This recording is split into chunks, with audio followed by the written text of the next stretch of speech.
ကျွန်တော်ခုမြန်မာစာရိုက်တာလေးကိုတစ်ချက်ပြပေးပါမယ်မြန်မာစာတော့ဒါတော်တော်များများတော့ရိုက်တတ်ပုံမှာပါဒါပေမဲ့မရိုက်တတ်တဲ့သူတွေအခုမှစပြီးရိုက်မဲ့သူတွေအတွက်ကတော့ဒါသုံးမယ်လို့မျှော်လင့်ပါတယ်ဒီကတော့ WR house for နဲ့ရိုက်ရတဲ့ဒါလက်ကွက်ပုံစံပေါ့နော်ကျွန်တော်ဒီမှာဆိုရင်ဥမာဒီအောက်ကစလုံးတွေဆိုဒီတိုင်းရိုက်မယ်အပေါ်စလုံးတွေဆိုရင်ဒါ shift နဲ့တွဲရိုက်မယ်ပေါ့နော်ဒီတဝေထိုးရပြင်လုံးကြီးတဲ့အသက်တာတွေကအောက်ကဟာတွေကဒီတိုင်းရိုက်မယ်အပေါ်ဆိုရင်ဘာလဲချိုက်တို့ဟာထိုးတို့လုံးကြီးတွေစံကတ်တို့ဒီအသက်အထက်ပေါ့နော်ဒီဟာတွေကိုဒါတွေကတော့ shift နဲ့တွဲပြီးရိုက်ရတဲ့အားတွေပေါ့နော်ကျွန်တော်အောက်ကကျတော့ဒါ order key နဲ့တွဲပြီးရရတယ် keyboard ကနေ order key ကိုနှိပ်ပြီးမှညာဘက်ကကျွန်တော် number ကနေမှရိုက်ရင်တို့စလုံးထွက်လာမှာပေါ့နော်ဒီ passing စလုံးတွေရှိမယ်ပြီးရင် U တို့ 9 တို့ E တို့ဒီလိုမျိုးစလုံးတွေပေါ့နော်ဒါတော့ unicode ပုံစံပါ unicode ကတော့ကျွန်တော်တို့ဒီပြည်ထောင်စု font တို့မြန်မာ3တို့ဒီလိုမျိုးစားတွေပေါ့နော်အခုကတော့ပြည်ထောင်စု font နဲ့ရိုက်ရတယ်ကျွန်တော်ရုံးနေမှာဆိုရင်ဒီ font နဲ့ပဲရိုက်ရတာပေါ့နော်ဒီမှာကျတော့ကျွန်တော်တို့ဒီ order key နဲ့ရိုက်တဲ့ဟာမျိုးမရှိတော့ဘဲနဲ့ကျွန်တော်တို့ဒီဘောတော့ဒါ shift မှာပါပဲနဲ့ရိုက်တာပေါ့နော်ဒီအောက်ကတော့ shift နဲ့တွဲပြီးရိုက်တဲ့ပုံစံပေါ့အဲ့မှာကျွန်တော်နည်းနည်းကွာလာတာတွေရှိတယ်ကျွန်တော်ဒီမှာဆိုရင်မရိုက်ရတော့တစ်ချောင်းလို့နှစ်ချောင်းလို့ဆိုရင်အကြီးအသေးအတူမရှိတော့ဘူးကျွန်တော် WR house တို့ဝင်တော့မှာဆိုရင်အကြီးရတဲ့အသေးရအဲ့လိုရှိတယ်ပေါ့နော်ဒီတစ်ချောင်းလို့နှစ်ချောင်းလို့ဆိုလည်းအဲ့လိုပဲအရှိတယ်အတူရှိတယ်ပေါ့နော်ဒီမှာကျတော့အဲ့လိုမရှိတော့ဘူးပြီးတော့ကျတော့ဒါရီဆိုရင်သူက shift key မှာရောက်တော့တယ်ဒါအောက်ချိုက်ဆို shift ကန်းရဆိုရင် shift semicolon ပေါ့နော်ကျွန်တော်ဒီဝါလုံးရရင် shift W နဲ့ရရတယ်ဝါတော့ဒီနေရာရောက်တော့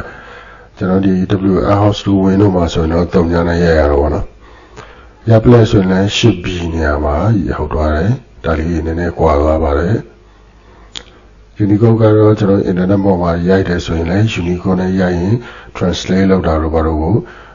လုပ်လို့ရတယ်သုံးလို့ရတယ်ကျွန်တော်ဒီ Microsoft Office ဒီ Office မှာပေါ့နော်ဒီ Word တို့ Excel တို့ PowerPoint တို့မှာကျွန်တော် WR house font နဲ့ရိုက်မယ်ဆိုရင်ပထမဆုံးကျွန်တော်ဒီ font ပြင်မယ်ဆိုရင်တော့ဒီကနေပြီးမှဒါ font ပြောင်းမယ်ပေါ့နော်ကျွန်တော် font ကနေပြီးမှသူကရွေးပြီးသားဆိုရင်ဒီပုံမှန်ရှိတယ်တကယ်လို့မရွေးရသေးဘူးဆိုရင်တော့ WR house font ကတော့အောက်မှာရှိရပေါ့နော် WR house တို့ win တို့ဒါတွေကတော့လက်ကွက်တူတယ်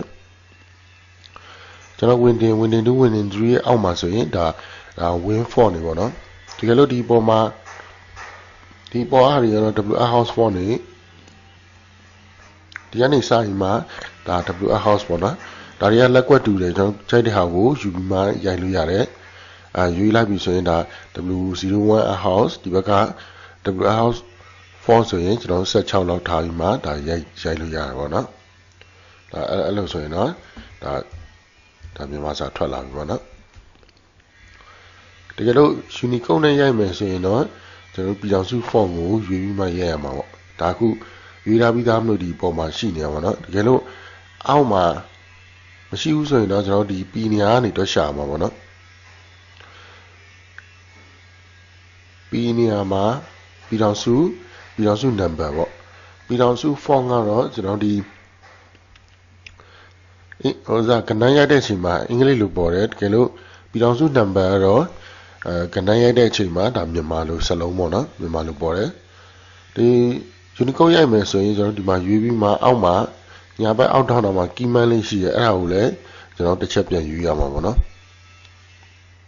ဒီ key man တော့စရတဲ့ဒါတွင်းထားရမယ်ဒီကနေရွေးမှပြည်ထောင်စု number ပေါ့နော်ပြည်ထောင်စု number ရွေးမှတော့ font size ကနည်းနည်းပိုကြီးတော့သူ့ကို773လောက်ထားရပြီဒီအောက်က key man နေပြီးမှပြည်ထောင်စုဆိုရင်ပြည်ထောင်စု font ကိုဒီကနေပြောင်းပေးရမှာပေါ့နော်ဒီ shortcut တော့ဒါ Windows 10မှာဆိုရင် Windows key နဲ့ space bar နဲ့ပုတ်ရင်ဒါ shortcut ထွက်တယ်ကျွန်တော်ပြည်ထောင်စုရိုက်မယ်ဆိုရင်ပြည်ထောင်စုMM ကိုရွေးမယ်တကယ်လို့ရိုက်နေတဲ့ဒါ ဒါအခုဆိုရင်ဒါမြန်မာစာပေါ့နော်ဒါမြန်မာစာဖြစ်မယ်တကယ်လို့ control နဲ့အင်္ဂလိပ်စာပြောင်းမှဆိုရင်အင်္ဂလိပ်ကိုပြန်ပြောင်းမှရိုက်ရင်ဒါအင်္ဂလိပ်စာဖြစ်တယ်ပေါ့နော်ဒီဘောကနေမှဒီ font တော့ပြောင်းစရာမလိုတော့ဘူးပေါ့ကျွန်တော်မြန်မာစာရိုက်မယ်ဆိုရင်ဥပမာမင်္ဂလာလို့ရိုက်မယ်ဆိုရင်မငတ်သက်မင်း F မကငယ်လာပေါ့နော်အဲဒါအပေါ်တင်ရမယ်အသက်တင်ရမယ်ဟာမျိုးဆိုရင်အတန်ထွက်ကိုရိုက်ပြီးမှ F လေးခံပြီးမှဒါအောက်ကစလုံးကိုရိုက်ရတာပေါ့နော်ဥပမာအင်ကြီးဆိုရင်အငတ်တာအင် F ကကြီးရပင်လုံကြီးတင်စံခတ်ပေါ့ဥပမာတက်ကတူဆိုရင်အောက်ချမဲ့ဟာမျိုးဆိုရင်အပေါ်စလုံးကိုရိုက်ပြီးမှ F ကကြီးကိုရိုက်ရင်အောက်ကစလုံးစလုံးအသေးဖြစ်ပြီးအောက်ကိုရောက်တယ်မှာကိစ္စပေါ့ F စလုံးပေါ့နော်ကြေးဥမာမြန်မာတို့ဘာလို့ရိုက်မယ်ဆိုရင်ကျွန်တော် WR house မှာဆိုရင်ရကိုရင်ရိုက်တယ်ဒီ unicode မှာတော့မောက်ရင်ရိုက်ရတယ်ကာကြီးဆိုလဲကာကြီးရဆိုရင်သူကအကြီးဖြစ်သွားတယ်ပေါ့နော်နှစ်ချောင်းရင်ဆိုအရှိဖြစ်တယ်ကစလုံးနဲ့ဆိုရင်နှစ်ချောင်းရင်အတူဖြစ်တယ်ပေါ့နော်ဥပမာလင်းဆိုရင်လာဟာတိုရပင်ထည့်လိုက်ရင်သူကနေသူအကောင့်လေးဖြစ်သွားတယ်နိုင်ဆိုရင်နားလုံးကြီးတင်တစ်ချောင်းရင်ထည့်လိုက်ရင်သူကနေသူအပြတ်ဖြစ်သွားတယ်ပေါ့နော်ဒါလေးကိုကွာရတယ်ဒါလေးကိုဒါပြပြချင်းရပြီးမှလေ့ကျင့်သွားရင်ဒါမှတ်မိသွားပါလိမ့်မယ်အားလုံးကျေးဇူးတင်ပါတယ်